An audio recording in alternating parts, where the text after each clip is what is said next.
under the ocean, over the clouds, and around the world, here comes the wild side of wildlife. The Animal Show! And now let's have a wild welcome for your furry friends, Stinky and Jake! Now it's the Animal Show! Hello, all you little animals out there. I'm Stinky. I'm Jake, and today our guests are two of nature's most ferocious animals. Who is it? The lion and the tiger? Nope. Our guests today are the grasshopper mouse and the stoat. Of course, the grasshopper What? A mouse and a stoat? Mm-hmm. Jake, you had me going there. No, it's true, Stinky. The grasshopper mouse and the stoat are two of the toughest animals anywhere. Do you believe this, Bear? Well, you'll all see for yourselves right after this. and now it's time for... That's amazing! And today, we're gonna look at the most ferocious baby in nature. Hey, that'd be my nephew, Teensy Hawk. What? Yeah, when Effledson gets his claws around your leg, he does not let go. No, Armstrong, it's not your nephew. It's the dragonfly larva. You mean that big thing there? Oh, that's right. When a dragonfly is still developing in its larva stage, it lives beneath the water. Hey, that's a good idea. Never has to take a bath. It's also the perfect place for this ferocious little creature to catch a meal, like worms, crustaceans, tadpoles, or that little stickleback fish.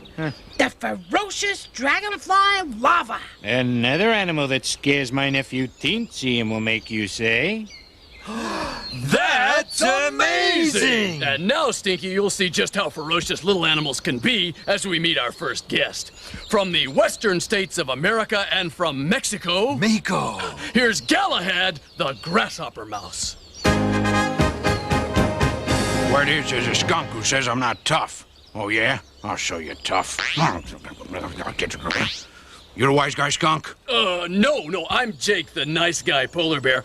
This is Stinky, the wise guy skunk. So I hear you think I'm not ferocious. Did I say that? I don't remember saying that. Good, because if you want to see ferocious, kid, just watch a grasshopper mouse in action. Oh. Yeah, here's my home, the desert. A tough place to live, but we grasshopper mice are tough enough to take it, see?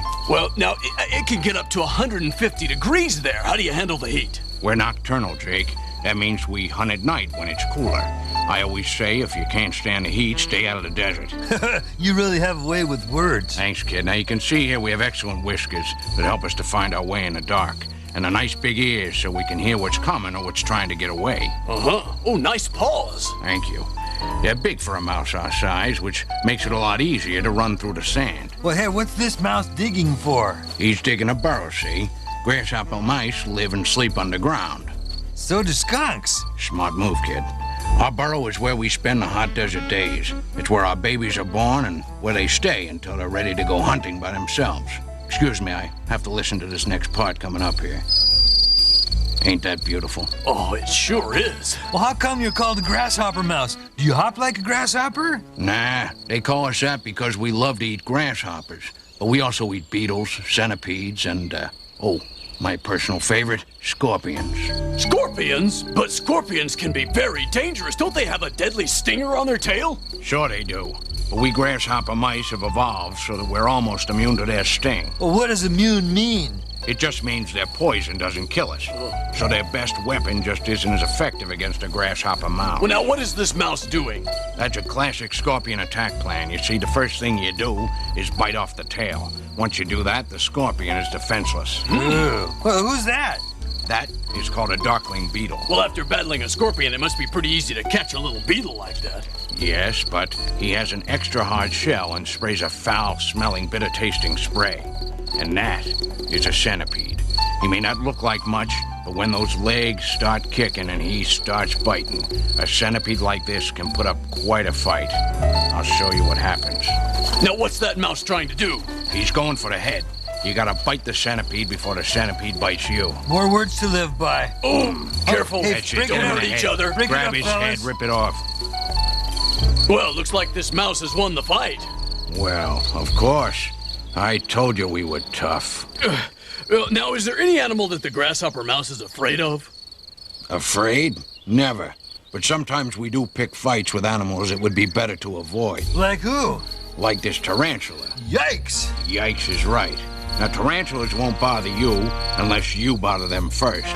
But then they'll fight you with everything they've got, including that venom. Venom? That's poison. That's right. Tarantula venom won't kill a grasshopper mouse, but it's more than enough to knock him out cold. Whoa, don't look now, but I think there's a rattlesnake staring at us. That it is.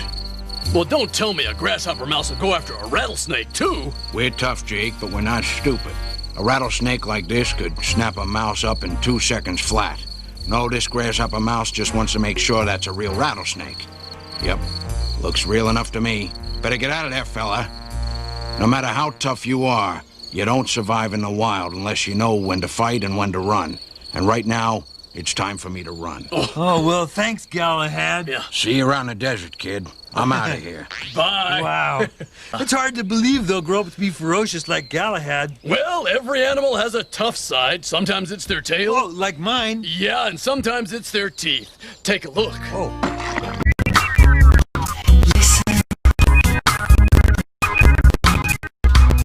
Listen to wind, listen to rain. Listen to the ocean, listen to the forest. Listen, listen. Listen to cars, listen to trains. Listen to trucks, listen to planes. Listen. Listen. Listen. Listen. Listen to blips, listen to plops. Listen to beeps, listen to buzzers. Listen.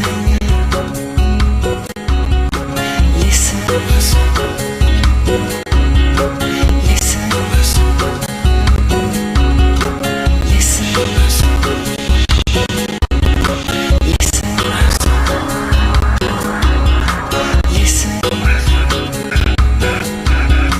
Listen. You know, you were right, Jake. The grasshopper mouse is a ferocious animal. Ah, but they also have a gentle side, and it's coming up next on Baby talk. I can't see a thing. Where are we? What are we? Anyone got a clue? I don't know about any of you guys, but I've got a tail. See? No, we can't see a thing. Hello, children. I've just eaten my weight in food, so now I'm ready to feed you. Come on, everyone. Gather round. That's right. Over here. If we eat, will we be able to see? Will we get fur? Somebody please tell me what we are. You're baby grasshopper mice, and if you eat your food, you'll grow into big grasshopper mice like me. Do I have everyone? Grasshopper mice? Cool. Who would have guessed? Come on, everyone. No shilly-shallying. It's time to eat up and grow up. You've got to be out of here in 20 days. And that goes for you, too. I'm drinking as fast as I can, Mama. Am I growing yet? Oh, that was delicious. Yeah, 20 days. I can't wait. Those little grasshopper mousy babies were so cute. Yeah. Very hot. I'm Rhonda Rat, rodent reporter, getting you answers to today's tough questions. Let's see if one of these animals knows the answer. Sir, Yes? can you tell me which of the Stoat's relatives has been domesticated? Is it the pine marten, the fisher, the polecat, or the ferret? Your answer. What's Stoat? Trapdoor! A stoat looks like a large weasel! And now the answer. The relative of the stoat that has been domesticated is the ferret. In fact, the ferret is actually a domesticated polecat. Let's look at the polecat. Polecats live in the forests and woods of Britain and in some parts of Europe. The males are called hobs and the females are called gills. Polecats are carnivorous and eat a large range of prey species such as rabbits, small rodents, birds and their eggs, frogs, lizards, and snakes.